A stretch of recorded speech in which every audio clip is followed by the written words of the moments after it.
मेहमान भाई क़यूम साहब, उस्ताद प्रोफेसर जफर साहब, प्रेसिडेंट अवार्ड से नवाजे गए मुफ्ती साहब, भाई नबी साहब, मशहूर डॉक्टर शौकत साहब, यहाँ पर सभी हाजिर। और इन लोगों का मैं इसलिए शुक्रिया अदा करता हूँ कि आज के भाग दौड़ के लाइफ में इन्होंने अपना कीमती वक्त निकाल के इस कॉन्फ्रेंस के लिए दिया।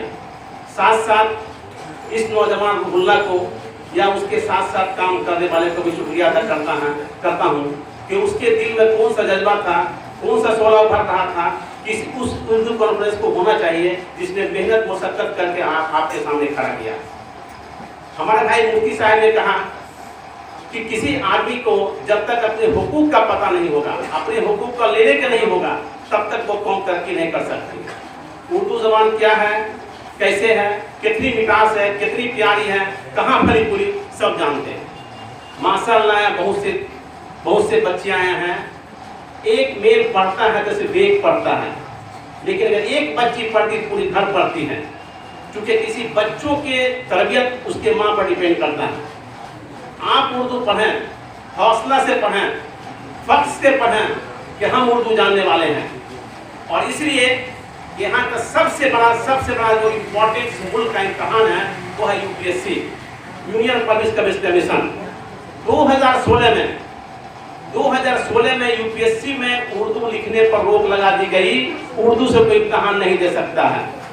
लेकिन अगर आप पढ़ना चाहेंगे, आप बढ़ना चाहेंगे, आपको शौक होगा, तो इस मुल्क में, डेमोक्रेटिक मुल्क में इतने लोग हैं और ऐसे कानून हैं कि आपको मिल जाएंगे। 2016 में इस मुल्क में सबसे जो बड़ा अदालत था सुप्रीम कोर्ट, वहाँ रीट फाइल हुआ। और आप ही कहते जो बच्ची बैठी हुई सुप्रीम कोर्ट में प्रैक्टिस लड़की करती है, और उसने रीट फाइल किया। रीट फाइल करने के बाद 2016 में सुप्रीम कोर्ट ने कहा कि जैसे पहले यूपीएससी में उर्दू में लोग इम्तहान देते थे, जो हाइस्मंद हैं वो उर्दू में इम्तहान दे सकेंगे। तो इतना बड़ा है। इसलिए ये शर्म की बात नहीं कि हम उर्दू जानने वाले हैं, हम फर्ज कहें कि मुसलमान हैं, हम उर्दू पढ़ेंगे, उर्दू बोलेंगे। चाहे 100 के बीच में हम बैठे हुए हैं, उर्दू इतनी प्यारी लैंग्वेज है कि वहाँ हम बोलेंगे, सीखेंगे। आप खुद नहीं लेते हैं उर्दू को, कोई कौम खत्म नहीं कर सकते हैं, कोई हुकूमत खत्म नहीं कर सकते हैं। अगर उर्दू को खत्म कर रहे हैं तो कलमा को खत्म कर रहे हैं। हमारे भाई एक ने कहा कि 1984 में जगन्नाथ मिश्रा जब चीफ मिनिस्टर ऑफ बिहार थे, आपको समझा, आपकी मांगों को देखा और उन्होंने उर्दू को सेकेंड लैंग्वेज करार दिया।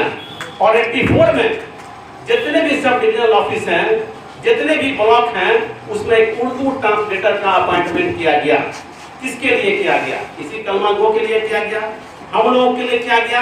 अभी कोई स्टाफ अगर बैठे हुए हैं, उनसे पूछिए कि साल में 365 दिन है, क्या एक एप्लीकेशन उर्दू में पढ़ता है? क्या 107 का मुकदमा आप नहीं लड़ते हैं? 144 का मुकदमा नहीं लड़ते हैं? 145 का मुकदमा नहीं लड़ते हैं? 133 का मुकदमा नहीं लड़ते हैं? और वो मुसलमान जो उर्दू जानते हैं, छोड़िए कि कोई वकील लिख के देगा उर्दू में कि नहीं देगा, हाजिरी अपना देते हैं, कम से कम उर्दू में लिख के देंगे। तो क्यों ट्रांसलेटर की बहाली की गई? क्यों की गई बहाली? और हमारे स्टाफ बैठे हुए पूछ लीजिए कि एक भी एप्लीकेशन उर्दू में एसडीओ कोर्ट में नहीं आता है, उसका कौन जिम्मेदार है?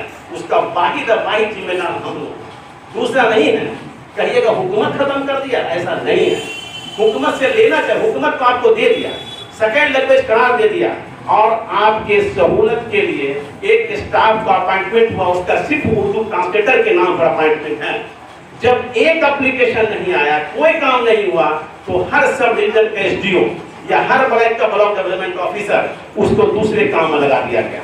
क्या आपके यहाँ मुंशी जिसको दस्तावेज नवीस कर देगा मुसलमान नहीं है? आप देखेंगे तो कम से कम बेगूसराय में सिविल कोर्ट में 50 मुस्लिम मुंशी हैं। क्या एक मुंशी एप्लीकेशन देता है? सिर्फ नाम लिख के देना है, नाम बनाम, वो ही नहीं देता। तो उर्दू लैंग्वेज है, उसको हम पहचानें, हम उसको अमल करें, हम शौक से खड़े होंगे तभी दूसरा हमको कोई करेगा। आप यूपीएससी में तो है ही, बिहार पब्लिक सर्विस कमीशन के जितने भी इम्तहानात हैं, चाहे वो असिस्टेंट ग्रेड का एग्जाम हो, चाहे वो गजेटेड एग्जाम हो, सभी में उर्दू को अलाउ किया गया है। आप एग्जाम दें, शौक से दें, और इंशाअल्लाह जब एग्जाम उर्दू में देंगे तो देखेंगे कि और लैंग्वेज के बनिस्बत ज्यादा मार्क्स आपको आएंगे। लेकिन आप विदाउट करेंगे तब तो आप छोड़ना ही नहीं चाहिएगा। हमको तो लगता है क्योंकि पब्लिक डीलिंग काम करते देखते हैं, आता हम वकील कि ये मुसलमान, ये कलमा गो, इतनी प्यारी लैंग्वेज, जहाँ कोई ऑफिसर अगर उर्दू में बोलते हैं तो इतना शहद निकलता, लगता है कितने अच्छे ऑफिसर हैं। कोई नेता अगर उर्दू में बोलता है तो उसकी कन्विंसिंग बोली होती है। लेकिन हम मुसलमान उर्दू तो छोड़ दिए, एक तीसरा लैंग्वेज यहाँ इस्तेमाल कर दिए हैं, जो आए दिन जो हमको सामका पड़ता हम देखते हैं, वो तीसरा लैंग्वेज इख्तियार किए हैं। अगर इस जिला की 4 लाख का आबादी है तो शायद 2 लाख आबादी जो है इस जिला की एक तीसरा लैंग्वेज इस्तेमाल की है। क्या कहाँ जाए छो, कहली कि नहीं, खैली कि नहीं, ये लैंग्वेज इस्तेमाल करते। कहाँ से इसको कौन खत्म करेंगे? सबसे पहले इसको खत्म हम करेंगे, वालिदैन करेंगे। जब वालिदैन अच्छी बोली बोलेंगे तभी अपने बच्चों से उम्मीद करेंगे बच्चे मेरी अच्छी बोली बोलेंगे। वालिदैन उर्दू नहीं बोलेंगे, वालिदैन उर्दू लिखेंगे नहीं, उन बच्चों से कैसे उम्मीद करें? इसलिए जहाँ भी है उस उर्दू को तरक्की देने के लिए, उसको प्रोत्साहन देने के लिए, उसको बढ़ाने के लिए हम लोग अमल करना होगा। आप बच्चे या बच्चियां जहां भी पढ़ते हैं, चाहे सेंट पॉल में पढ़ते हैं, डीएवी में पढ़ते हैं या किसी स्कूल अंग्रेजी में पढ़ते हैं, पढ़ना भी हालात के तहत जरूरी है। क्योंकि डार्विन का थ्योरी है सर्वाइवल ऑफ द फिटेस्ट, जो वातावरण के मुताबिक नहीं चलेगा, जो सिर्फ फिटेस्ट नहीं होगा। हमको अंग्रेजी भी पढ़ना है, लेकिन हमको फर्स्ट उर्दू भी पढ़ना है। उर्दू हमको जानना है, मेरी मादरी जुबान उर्दू है। तो जिस स्कूल में पढ़ते हैं उस स्कूल में आप टीचर के लिए कहिए, और ऐसा कोई स्कूल नहीं है जहां उर्दू टीचर का अपॉइंटमेंट नहीं होगा। और उसके बेस्ट एग्जाम्पल मैं हूँ। जब सेंट पॉल कभी आज से 25 साल पहले रिफाइनरी के अंदर था, जब अभिसाय वहाँ प्रिंसिपल थे, उर्दू टीचर वहाँ, उर्दू तो किसी स्कूल में नहीं, वेस्टनरी स्कूल में है, मैं उनसे जाकर मिला। उस वक्त बहुत कम बच्चे मुसलमान के पढ़ते थे, आजकल तो माशाअल्लाह हर स्कूल में ढेर बच्चे मुसलमान के पढ़ रहे हैं। उस समय 20 बच्चे सेंट पॉल में थे। जब मैं उनसे मिला, उन्होंने कहा कि ठीक है, यहाँ उर्दू का तो कोई जगह है नहीं, लेकिन आप सभी पेरेंट्स से दस्तखत करा के एप्लीकेशन अगर दे दें तो मैं एक टीचर को वहां दे दूंगा और 1 घंटा आधा घंटा जो भी बच्चे पढ़ना चाहे उसको हम पढ़ाएंगे। वो तैयार हो गया। लेकिन जब मैं पेरेंट्स से मिला तो हमको 5 पेरेंट्स दस्तखत किए, 15 पेरेंट्स दस्तखत नहीं किए कि छोड़ो किस्मत पचरा में तो पढ़ते जा रहे, छोड़ देते हैं। तो आप अगर करना चाहेंगे तब तो मिलेगा। जब हुकूक को हम लेना है कैसे मिल जाएगा? आप देखें कि 1901 में खतियान बना, उस टाइम में जितने भी दस्तावेज नवीस थे वो सब उर्दू पर्शियन लिखते थे। आप जितने भी डॉक्यूमेंट को केवाला को देखेंगे वो पहले पर्शियन में होगा, वक्त हालात के तहत उसको फिर उर्दू में तब्दील की गई। और जब उस केवाला को आप देखेंगे तो उसमें रहेगा नाम मुकील सराहते जादाद। और तारीफ की बात यह है कि उस केवाला को गौर से देखेंगे, जितने लोग हैं देखेंगे तो निस्फ हम लोग पढ़ते थे कलाम पाक में, निस्फ का मतलब आधा, लेकिन उसमें जो मालियत लिखे रहेगी उसके वहां पर लिखे रहे कि 2 लाख रुपया, निस्फ 1 लाख रुपया। क्यों? तो जब आप उर्दू को एडॉप्ट किए, केवाला लिखे, तो 1901 से लेकर हम समझते हैं 2010 तक जो हम दस्तावेज देख रहे हैं वो सब में वही उर्दू लैंग्वेज लिखा है, चू बजरिए मनमुखी। तो आपने एक अच्छी लैंग्वेज को एडॉप्ट किया, तो हमारे भाई जो यहाँ मुल्क में रहने वाले हैं वो सभी ने उर्दू में ही, उर्दू के लैंग्वेज को, हाँ हिंदी में क्यों नहीं लिखे, लेकिन उसी को एडॉप्ट किया, उसी को किया। लेकिन आज हम देखते हैं 2010 से जो दस्तावेज आ रहे हैं, नाम मुकील की जगह लिखा होता लेखधारी, नाम मुकील की जगह लिखा होता लेखकारी, और दूसरा नहीं लिखता है, वो अब्बास लिखेगा, रहीम लिखेगा, करीम लिखेगा, जो दस्तावेज है वो लिखता। क्यों? आप लिखते हैं ना, आपको करना चाहिए ना, क्योंकि आपके वो लैंग्वेज को एडॉप्ट करना है। इसलिए जरूरत इस बात की है कि हम जो उर्दू है उस पर हम अमल करें, हमको अमल करना होगा जिस शोबे में है, जिस लैंग्वेज में है। हम जब केवाला देखते हैं, अभी का रिसेंट केवाला, वो उसमें कातिल रहता है मुस्लिम, और उसको देख के लिखे हुए लेखकारी, तो लगता है कि क्या सीखा, क्या पढ़ा। इसको तो खत्म को खुद करना है। जितने भी दस्तावेज नवीस है, चाहे वो किसी भी मजहब का मानने वाला हो, 100% 2010 के पहले वो उसी उर्दू लैंग्वेज को एडॉप्ट करता था, लिखता था। हिंदी में दस्तावेज लिखता था, लेकिन होता था वो उर्दू का लैंग्वेज। तो कहने का ये है कि आप अपने को पहचानिए कि ये जरूरी है, ये मेरे लिए जरूरी है, मेरे बच्चों के लिए जरूरी है, मेरे मुल्क के लिए जरूरी है। ये गंगा जमा तहजीब को उर्दू ही बचाएगा। उर्दू आप अभी देखिए कि जो बच्चे बच्चियां उर्दू से, चाहे आलिम से, फाजिल से, मौलवी से पास किए, आप पास करके मदरसा ने उनको तालीम दिया, वो डिग्री मदरसा ने दिया। एक मौका नीतीश सरकार में आया और कितने बच्चियां जो है वो स्कूल में टीचर है।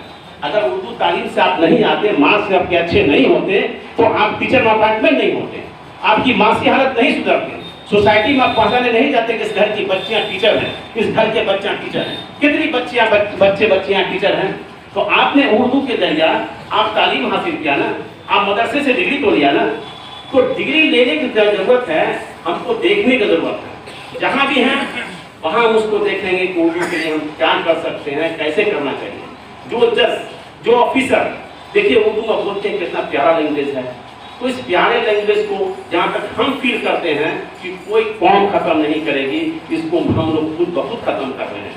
इसलिए ये बच्चे रूहुल्लाह अगर ये कॉन्फ्रेंस कर रहे हैं या इनके साने बसाने खराब कराते हैं, मैं इनकी तारीफ करता हूँ और मैं इनको हिदायत करता हूँ कि हमेशा हर कुछ दिनों में एक ऐसा प्रोग्राम रखें ताकि बच्चों को पुस्तक किया जा सके। अब बच्चे को शौक से पढ़ना है कि हम उसको पढ़ रहे हैं, चाहे वो किसी स्कूल में पढ़ रहे हैं, किसी कॉलेज में पढ़ रहे हैं। ऐसा नहीं कि जेएनयू में उर्दू की पढ़ाई नहीं है, ऐसा नहीं कि और बड़े से बड़े जो है हिंदुस्तान के कॉलेज हैं उसमें उर्दू की पढ़ाई नहीं है। हम अगर पढ़ना चाहेंगे, हम अगर लेना चाहेंगे, इंशाअल्लाह हमको हुकूमत भी देगी और सब कुछ हमको देगा। और फिर हम लोग जो गार्जियन है, जो पेरेंट्स हैं, उनके सारे बसाने खड़े रहेंगे। इन लफ्जों के पश्चात खुदा हाफिज़। बहुत बहुत शुक्रिया। अब मैं उर्दू के सालार कारवां जनाब प्रोफेसर ज़फ़र हबीब साहब, साबिक़ सदर ललित नारायण मिथिला यूनिवर्सिटी को दावत सुखन देता हूँ कि वहाँ आएँ और अपनी कीमती आरा से